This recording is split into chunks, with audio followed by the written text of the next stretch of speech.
बिस्मिल्लाहिर्रहमानिर्रहीम, अस्सलाम वालेकुम। मैं हूं समर अब्बास, आपको अपने चैनल पर खुशामदीद कहूँगा। आज नाज़रीन कुछ खबरें बहुत ही अहम हैं। एक तो जनाब बड़ी खबर यह है कि पाकिस्तान तहरीक इंसाफ ने हुकूमत मुखालिफ तहरीक बाज़ाब्ता तौर पर लॉन्च करने का फैसला कर लिया है। 30 मार्च को इस्लामाबाद में पहला बड़ा जलसा हो रहा है, फिर 21 अप्रैल को कराची में रैली हो रही है। प्लान ओवरऑल क्या है? एक लंबा चौड़ा प्लान तरतीब दिया तहरीक इंसाफ ने। यह तहरीक पहली तहरीक से कैसे मुख्तलिफ होगी रिजल्ट ओरिएंटेड होने के लिए आपको बताएंगे। और दूसरा जनाब ख़बर यह है कि हमाद अज़हर का इस्तीफ़ा खान साहब ने मंजूर करने से इनकार कर दिया है।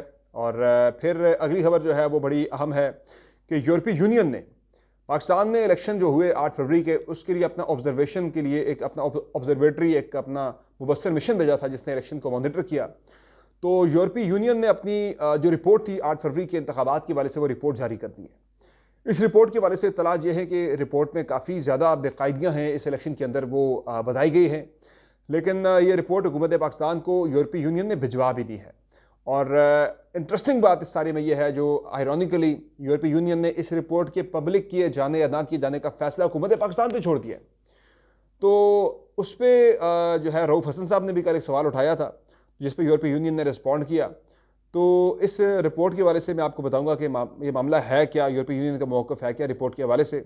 और दूसरा जनाब राना सनाउल्लाह आजकल बड़े खौफनाक किस्म के बयान दे रहे हैं इमरान खान के हवाले से कि वो कह रहे हैं कि इमरान खान एक कल्ट है, कल्ट को स्मैश किया जाता है, इस तरह के बयान। फिर ये कहना कि इमरान खान का वजूद असल मसला है। इससे बड़ी नेगेटिव वाइब्स आ रही हैं। सोचा क्या जा रहा है? चूंकि इमरान खान ने जिस तरह कहा था कि मैं जेल में जाके ज़्यादा खतरनाक हो जाऊंगा, हुकूमत से निकाल के खतरनाक हो जाऊंगा, तो हुकूमत से निकाल जाने के बाद जेल में जाके वो और ज़्यादा खतरनाक हो गए हैं। तो ये चल क्या रहा मामला सारा आपको बताएंगे आपसे। और कुछ दीगर खबरें भी हैं जो कि आपसे शेयर करनी है। आपसे रिक्वेस्ट है कि अगर आपने अब तक मेरे चैनल को सब्सक्राइब नहीं किया हुआ तो चैनल को सब्सक्राइब कर लें। वीडियो अगर आपको पसंद है तो उसको लाइक करें और बेल आइकन जरूर प्रेस करें। अपना फीडबैक कमेंट सेक्शन में जरूर दिया करें। तो सबसे पहले जरा आपको बताते हैं ये जो मामला है तहरीक चलाने का। अब आप देखें ना कि एक तरफ अमरीका में जो उनकी ईवान नुमाइंदगान की ज़ेली कमेटी में बड़ी खुल के बात होती है कि पाकिस्तान के अंदर इंतखाबात में बदतरीन धांधली होती है, यानी इंतखाबात के अंदर होने वाली बेकायदगियों को बड़ा उनका वहाँ पे बहुत ज़्यादा जिक्र हुआ और बड़ी खुल के इस पर बात हुई कि पाकिस्तान के इंतखाबात ठीक नहीं हुए। यानी एक मौके पे तो एक कांग्रेसमैन ने यहाँ तक पूछ लिया डोनाल्ड लू से कि भाई अगर ये सब कुछ ना होता कि जिस तरह से तरीके से बल्ले का इंतखाबी निशान ले लिया गया, इमरान खान को गिरफ्तार कर लिया गया, उन पर केसेस कर लिए गए, उनके लोगों को कैंपेन नहीं चलाने दी गई, मोबाइल फ़ोन सर्विस बंद कर दी गई, ये सब कुछ जो हुआ अगर ये ना होता तो फिर भी क्या शहबाज शरीफ वज़ीर-ए-आज़म बन जाते? तो उस पर डोनाल्ड लू जो है वो लाजवाब हो गए थे। तो अब ये वाक़तन ये चीज़ें जो है वो यहाँ उनका कनेक्शन नज़र तो आ रहा है बड़ा वाज़ेह तौर पर। अब आप देखें इस पर वहाँ से जो अमरीकी ईवान नुमाइंदगान की ज़ेली कमेटी के बाद अब जो है यूरोपीय यूनियन की एक रिपोर्ट आई है। यूरोपीय यूनियन ने पाकिस्तान के इलेक्शन को बड़ा एक्सटेंसिवली कवर किया। उनके ऑब्जर्वर्स पाकिस्तान में आए, उन्होंने इलेक्शन को मॉनिटर किया और इत्तलात ये है कि यूरोपीय यूनियन ने ठीक ठाक तरीके से इस इलेक्शन को चार्जशीट किया है और यूरोपीय यूनियन ने अपनी रिपोर्ट जो है वो तैयार करके हुकूमत पाकिस्तान को भिजवा दी है। और हैरानकुन तौर पर इस रिपोर्ट के पब्लिक होने या ना होने का फैसला किसने करना है? हुकूमत पाकिस्तान ने। वो हुकूमत जो एक मुतनाज़े इलेक्शन के नतीजे में वजूद में आई है, वो हुकूमत के जिसके इलेक्शन के ऊपर यूरोपीय यूनियन ने सवाल उठाया, यूरोपीय यूनियन ने रिपोर्ट उसी हुकूमत को भेजी है कि आप चाहे तो पब्लिश कर दें, आप चाहे तो पब्लिश ना करें, हम आपसे उम्मीद करते हैं कि आप इस रिपोर्ट को पब्लिक कर देंगे। तो ये मुझे इस पर बड़ी कंट्राडिक्शन नज़र आ रही है। अलबत्ता इस पर रऊफ़ हसन साहब ने कल सवाल उठाया था पाकिस्तान तहरीक इंसाफ के स्पोक्स पर्सन है कि भाई यूरोपीय यूनियन की रिपोर्ट मेरे इत्तलात के मुताबिक पाकिस्तान आ चुकी है, लेकिन इसको हुकूमत पाकिस्तान की मंजूरी से जो है इसे मशरूत कर दिया गया इसके पब्लिक होने को। तो उन्होंने कहा ये कैसे हो सकता है कि हुकूमत जो खुद एक शेडी इलेक्शन के नतीजे में वजूद में आई है, वो हुकूमत जो है अपने ही इलेक्शन के ऊपर बनाई गई एक रिपोर्ट को पब्लिक कर दे, वो रिपोर्ट के जिसमें उसकी ठीक ठाक क्लास हुई है।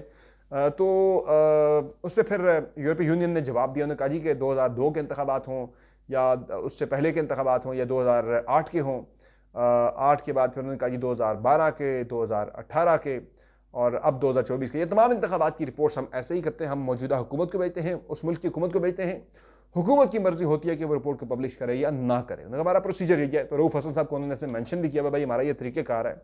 तो लेकिन ये तरीक़ेकार बड़ा हैरान कुन है, मेरे लिए तो बड़ा ही हैरान कुन है और बड़ा कंट्राडिक्टरी किस्म का, ये बड़ा मुतनाज़ किस्म का तरीक़ेकार है कि एक मुल्क में जो हुकूमत है वो जितनी भी धांधली करके आके बैठ जाए, यूरोपीय यूनियन का जो ऑब्जर्वेटरी मिशन है वो अपनी रिपोर्ट उस हुकूमत को भिजवा देता भाई आप चाहें तो शाया करें, आप चाहें शाया ना करें। तो बहरहाल मुझे नहीं लगता हुकूमत इस रिपोर्ट को शाया करे या करे, शायद जुज़वी तौर पे कर दे, लेकिन मुझे लगता नहीं है कि इसको शाया किया जाए क्योंकि पहले से मामला दीगर नहीं संभाले जा रहे, एक और अपना नया दर्द सर अपने लिए वो खोल लेंगे तो मुझे लगता नहीं है ऐसा, लेस लाइकली लगता है। अब इस पर एक तो तरीके से आपने सुप्रीम कोर्ट ऑफ पाकिस्तान में पटिशन अपनी दायर कर दी हुई है, उसमें उन्होंने जुडिशल कमीशन के काम का मुतालबा किया, लेकिन साथ ही साथ जो असल चीज़ है वो पार्लियामेंट के अंदर भी तरीके से आपने टफ टाइम देने का फैसला ऑलरेडी किया हुआ है। तीसरी चीज़ जो सबसे इंपॉर्टेंट है वो तरीके से आपने तहरीक अपनी लॉन्च कर दी है। कल पाकिस्तान तहरीक इंसाफ की कोर कमेटी में बाज़ाब्ता तौर पर मंजूरी दे दी गई है कि पाकिस्तान तहरीक इंसाफ हुकूमत के खिलाफ तहरीक चलाएगी। इस तहरीक के सिलसिले में पहला जलसा जो है वो 30 मार्च को इस्लामाबाद में किया जा रहा है। इस जलसे में जमात इस्लामी को और मौलाना फजल रहमान साहब की पार्टी को भी, यानी मौलाना फजल रहमान को दावत दी जा रही है कि आप आए तहरीक इंसाफ के साथ स्टेज शेयर करें, उस जलसे में शिरकत करें। तो अब देखें ये कितनी बड़ी तब्दीली है कि वो स्टेज, वो जलसा जहां से मौलाना फजल रहमान के लिए डीजल के इतने सख्त किस्म के नारे लगा करते थे, वहां से मौलाना को वेलकम किया जाएगा। तो ये एक बहुत बड़ी तब्दीली है और यही एक दर्द सर हुकूमत के लिए बना हुआ था। उन्हें यह नजर आ रहा था कि अगर मौलाना फजल रहमान तहरीक इंसाफ के साथ चले गए, मिलकर उन्होंने कोई मूवमेंट लॉन्च कर दी, तो हुकूमत का टिकना बहुत ही मुश्किल हो जाएगा, बहुत मुश्किल हो जाएगा। अब खान साहब तो जेल से कह रहे हैं कि 5 से 6 महीने मैक्सिमम इस हुकूमत पे चलना है, उससे ऊपर मुझे हुकूमत चलती हुई नजर नहीं आ रही। वो कह रहे 5-6 महीने में जेल में गुजार लूंगा, कोई मसला नहीं है। अब मौलाना फजल रहमान पर डिपेंड करता है कि वो हुकूमत के साथ आते हैं या नहीं आते, चूंकि उन्होंने 2 हफ्ते पहले तो ये कह दिया था भाई मैं तहरीक इंसाफ के साथ इस मूवमेंट में नहीं जाऊंगा। बहरहाल पीटीआई उन्हें बाज़ाब्ता तौर पर इंगेज करिए। जमात इस्लामी ने इस मूवमेंट में पीटीआई का साथ देने का फैसला कर लिया है, मौलाना का फैसला भी रहता है। बाकी इसमें तहरीक इंसाफ का लंबा चौड़ा प्लान है इस मूवमेंट के अंदर। एक तो कराची और दीगर शहरों के अंदर भी तहरीक इंसाफ अपने वर्कर्स को मोबिलाइज करेगी, वहाँ भी एहतजाजी रैलीज और जलसे और मुख्तलिफ प्रोग्राम होंगे। तो 21 अप्रैल को पाकिस्तान तहरीक इंसाफ कराची में रैली कर रही है। और by the way core committee के इजलास में यह फैसला भी हुआ कि योम पाकिस्तान की जो तकरीब है, योम पाकिस्तान को भरपूर तरीके से मनाया जाए। खान साहब के अहकामात आए हैं और इस सिलसिले में जो केपी हाउस है, खैबर पख्तूनख्वा हाउस है जो इस्लामाबाद में, वहाँ एक तकरीब भी मुनक़द की जा रही है जिसमें बैरिस्टर गौहर उस तकरीब में मेहमान ख़ुसूसी होंगे और उसमें तकारीर और बाकी चीज़ें वगैरह उसमें बड़ी खुल के कल होंगी, बल्कि आज उसमें होंगी। अच्छा, बाकी मामला यह है कि जो मैंने दीगर प्रोग्राम्स की बात की है इस तहरीक को लेकर, उसमें डिस्ट्रिक्ट लेवल पे भी मुख्तलिफ रैलीज़ होंगी, मुख्तलिफ प्रोग्राम होंगे।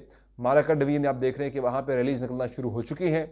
और इसके अलावा पीटीआई के तमाम रहनुमाओं को ये हिदायत जारी की गई हैं कि जो टॉक शोज़ में जाते हैं वो खान साहब की तस्वीर साथ लेकर जाएं, और जाते ही वो सबसे पहला मौक़िफ़, चाहे वो टॉक शो कर रहे हैं, चाहे वो कोई प्रेस कॉन्फ्रेंस कर रहे हैं या किसी भी तरह से उनकी किसी भी जगह पर कोई मीडिया इंट्रैक्शन हो रहा है, तो वो मीडिया टॉक हो रही है, तो वो पहला नुक्ता सबसे इमरान खान की गिरफ्तारी का उठाएं।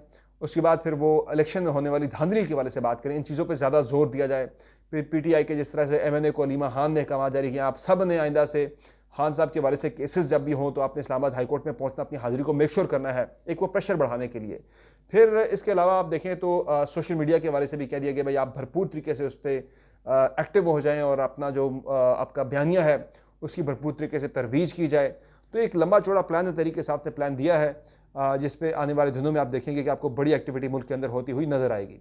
फिर कोर कमेटी में ही कल ये हुआ जनाब के हमाद अजहर के इस्तीफे को नामंजूर कर दिया गया है। वहाँ ये तजवीज़ आई थी, फिर खान साहब के सामने रखी गई है। खान साहब ने कहा है कि हमाद अजहर ने बड़ी जान फिशानी से, बड़ी कुर्बानियाँ दे के जो है पार्टी के लिए खिदमात दी हैं, तो उनकी कुर्बानियों को फरामोश नहीं किया जा सकता।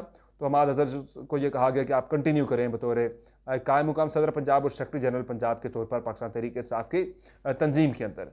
फिर अब अगली जो कहानी जनाब वो अब मैं बता रहा हूँ, ये सब कुछ जो हो रहा है उसमें आपको नज़र आ रहा है कि इमरान खान हुकूमत के लिए एक दर्द सर बने हुए हैं। और जिस तरह उन्होंने कहा था मुझे हुकूमत से निकालो तो मैं ख़तरनाक हो जाऊँगा, और वो जेल में जाके उससे भी 10 गुना ज़्यादा ख़तरनाक हो गए हैं। और अब देखें ना, जिस तरह बात हो रही थी परसों ईसा नकवी साहब से कि उन्होंने बात की कि पाकिस्तान में ट्विटर बंद कर दिया गया है, किस वजह से? वजह उसकी इमरान खान है। बाकी आप देखें यहाँ पे जेल में मुलाकातें जो हैं वो बंद कर दी गई सारी पंजाब की जेलों में। वजह कौन है जी? वजह ये इमरान खान से मुलाकात होती थी जाके उनके वकला की, उनके पार्टी के लोगों की। फिर आप देखें जी कि दीगर बड़े ऐसे ऐसे फैसले हो रहे हैं मुल्क के अंदर कि कवानीन बदले जा रहे हैं। सारी तमाम चीज़ों की वजह क्या है जी? वो मसला इमरान खान है। तो अब इमरान खान से निमटने के लिए ज़ाहिर है हुकूमत के पास अब कोई चारा जो वो बचता हुआ नज़र नहीं आ रहा कि खान साहब ने जो 3 प्रॉन्ग एक जो असॉल्ट लॉन्च किया है हुकूमत के ख़िलाफ़ पार्लियामेंट के अंदर, अदलिया में और सड़कों पर अब जो लॉन्च करने जा रहे हैं, इस पे हुकूमत जो है वो काफ़ी परेशान है। और अब तो इतनी ज़्यादा फ्रस्ट्रेशन है PMLN के हलकों के अंदर कि सब कुछ करके देख लिया।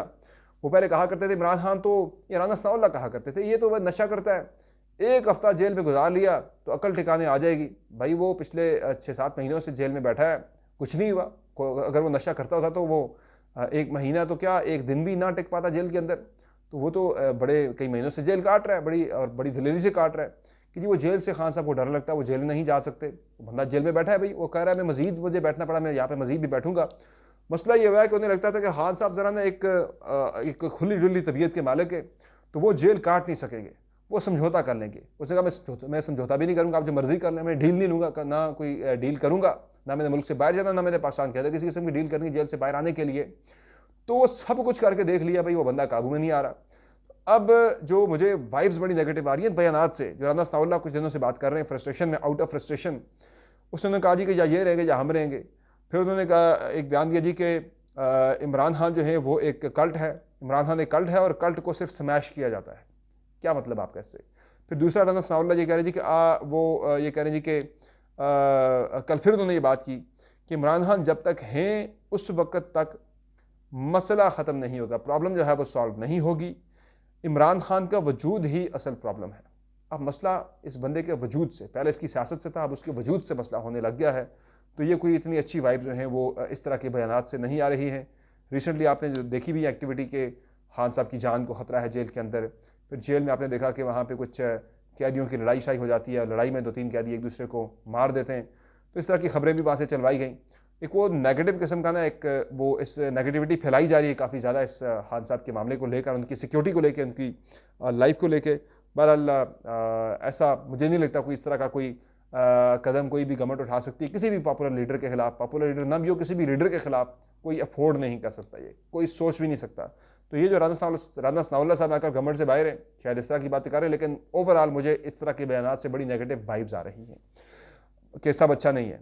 और इससे ज़ाहिर वजह यह है कि खान साहब इनसे संभाले नहीं जा रहे, इनके बिल्कुल काबू से बाहर हो गए। एक और मामला यह है जनाब के ये जो मामला है आईजी और चीफ सेक्रेटरी केपी का। केपी अब आप देखें पीटीआई को दे तो दिया है, लेकिन अब तंग कर करके कि वहाँ पे आप देखें कभी अली बिन गंडापुर के नाकाबिल ज़मानत फ़ौरन गिरफ्तारी निकल आते हैं, कभी अली बिन गंडापुर को जो है इलेक्शन कमीशन बुला लेता है नाइली के केस में, फिर आईजी और चीफ सेक्रेटरी मर्जी के नहीं दिए जा रहे, और जो नाम 3 भेजे भी थे, 3 नाम जो चीफ सेक्रेटरी के लिए आए भी थे, उस पर भी जो है वो इत्तेफाक की राय नहीं हो पा रहा। मुलाकात भी की थी वज़ीर आज़म से गंडापुर साहब ने, लेकिन वो नहीं हो सकी।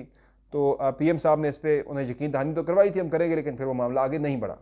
अच्छा, एक चीज़ जो है वो ये है जनाब के इस वक्त केपी और सेंटर में मामला इतने अच्छे नहीं है। वो स्ट्रेटजी ये कि पीटीआई को वहाँ गवर्नमेंट दे दें, लेकिन चलने नहीं देना, पैसे भी नहीं देने, बाकी भी फंड्स भी नहीं देने, तो ज़रा मुश्किल सूरत हाल में डाल दें ताकि ये डिलीवर ना कर सकें, वहाँ से भी एक्सपोज हो जाए बड़ी बुरी तरह से, जो कि पाकिस्तान तहरीक से आपका होम ग्राउंड है। अच्छा, एक खबर जो है वो इसहाक डार के वाले से है कि इसहाक डार जो है वो जब से वज़ीर ख़जाना नहीं बने, वज़ीर ख़ारजा बन गए, तो वो काफ़ी ज़्यादा जो है वो इज़्तिराब में है, वो खुश नहीं है वज़ीर ख़ारजा बन के भी। आल्दो उन्होंने कहा चले कुछ नहीं मिल रहा, ये तो मिल जाए, एक बड़ी वजारत है ख़जाना के साथ साथ। तो वज़ीर ख़जाना ना बनने का जो सदमा है वो काफ़ी ज़्यादा है। अब उन्होंने कुछ बंदे भी लॉन्च कर दिए जो नए वज़ीर ख़जाना है, मोहम्मद औरंगज़ेब साहब, उनके खिलाफ अज़हर जावेद साहब वो मुसलसल ट्वीटें कर रहे हैं, जो कि लंदन में उनकी काफ़ी दोस्ती यारी थी। इसहाक डार साहब जब वहाँ पे थे काफ़ी मिलना मिलाना था। तो आजकल उन्होंने इसहाक डार की तरफ से जो है उनके बिहाफ पे या उनको खुश करने के लिए या उनकी मर्ज़ी से औरंगज़ेब साहब को टारगेट करना शुरू कर दिया ठीक ठाक किस्म का। और ये सिर्फ मेरी ऑब्जर्वेशन नहीं, ये काफ़ी ज़्यादा लोगों की ऑब्जर्वेशन जो है कि डार साहब जो अपने दोस्तों के ज़रिए औरंगज़ेब साहब को टफ टाइम देना उन्होंने शुरू कर दिया है। फिर एक और जो यहाँ पे गेम डली है वो ये डली है कि डार साहब ने कहा मुझे चले वज़ीर ख़जाना तो नहीं बना रहे, कैबिनेट कमेटी जो है उनमें मुझे दे दें। यानी कि उसमें सबसे इंपॉर्टेंट जो कमेटी है वो है ईसीसी सारे फैसले करती है, सारे मामला चलाती है पूरे मुल्क के हवाले से। सूबों के साथ कोऑर्डिनेशन भी उसी ईसीसी नहीं करना होता है। तो ईसीसी जो है इकनॉमिक कोऑर्डिनेशन कमेटी, उसकी जो है वो चेयरमैनशिप जो है मांग रहे थे इसहाक डार साहब। उधर से ज़ाहिर बनता था ये इसकी चेयरमैनशिप जो है वो वज़ीर ख़जाना को देना बनता था। तो फिर शहबाज शरीफ साहब ने दोनों के दरमियान चूँकि एक टाई पड़ गई तो उन्होंने खुद इसकी चेयरमैनशिप रख ली है। दूसरी जो important committee cabinet committee on privatisation है, जिससे सारा प्राइवेटाइजेशन का जो एजेंडा जो प्लान होता है वो इसी कमेटी के अंदर आता है। तो अलीम खान को तो बना दिया गया प्राइवेटाइजेशन कमीशन का चेयरमैन भी बना दिया गया, निचकारी कमीशन का भी। लेकिन मसला ये है कि इसमें जो क्या कहते हैं वो वज़ीर तो बन गए मुतल्लिका निजकारी के वाले से, लेकिन जो निजकारी के वाले से सारे मामलात हैं वो अब वो डार साहब को रिपोर्टिंग होंगे। डार साहब कमेटी के चेयरमैन डे टू डे फिर जो है वो उनके सामने आएंगे, कमेटी के अंदर, वर्किंग कमेटी की जो है वो उसके अंदर सारे फैसले आएंगे। तो डार साहब वहाँ भी उन्होंने पर फैलाते फैलाते और औरंगज़ेब साहब के पर काटना शुरू कर दिए। तो जबकि औरंगज़ेब साहब ये कह रहे हैं मुझे चाहिए जी 3 साल, मुझे कंटिन्यूटी चाहिए, मुझे इंटरफेरेंस नहीं चाहिए अपनी मिनिस्ट्री के काम के अंदर, तब जाकर मैं डिलीवर कर सकता हूँ। लेकिन अभी उन्होंने टेक ऑफ नहीं किया पहले ही पर शहबाज साहब ने और इसहाक डार साहब ने उनके काट दिए। बाकी PIA की निजकारी के लिए बाज़ाब्ता नोटिफिकेशन जो है वो जारी हो चुका है अमल दरामद के लिए, और उसमें PIA के लिए एक सरकारी होल्डिंग कंपनी जो है वो कायम करने का फैसला हुआ है। दूसरी जानिब एयरपोर्ट्स की आउटसोर्सिंग और PIA की निजकारी के लिए एक कमेटी भी तश्कील दे दी गई है वज़ीर दिफा ख्वाजा आसिफ की सरबराही में, और इस कमेटी को भी नोटिफाई कर दिया गया है। बाकी आज 23 मार्च की परेड है और इस परेड में सऊदी वज़ीर दिफा शहज़ादा खालिद जो हैं वो मेहमान ख़ुसूसी के तौर पर परेड में शिरकत कर रहे हैं। तो ये आज की जनाब अहम ख़बरें हैं। इन ख़बरों के बाद ज़ाहिर है कुछ मज़ीद मामलात भी हैं इस वक्त जो सियासी तौर पर चल रहे हैं। बैक चैनल जो है वो राब्ते खान साहब से करने का सिलसिला जो है वो फिर शुरू होने वाला है। कुछ इतलात ऐसी आ रही है कि फिर से उन्हें कुछ पैगामात वगैरह दिए जाएंगे कि ठीक है जी हम ऐसा करते हैं, हमको कमीशन वगैरह बना देते हैं पार्लिमानी धांधली की तहकीकात के लिए, तो आप जो है ज़रा इस मामले पे ज़रा अपनी टोन डाउन करें, तहरीक ना चलाएं। तो ये चीज़ें इस तरफ भी जाएंगी, लेकिन खान साहब का आपको पता है कि वो किसी के सुनने वाले नहीं है। देखते हैं, interesting days are coming ahead, क्या होता है आपको इंशाल्लाह अपडेट रखेंगे। फिलहाल दीजिए मुझे इजाज़त, अपना को ख्याल रखिएगा, अल्लाह के बाद।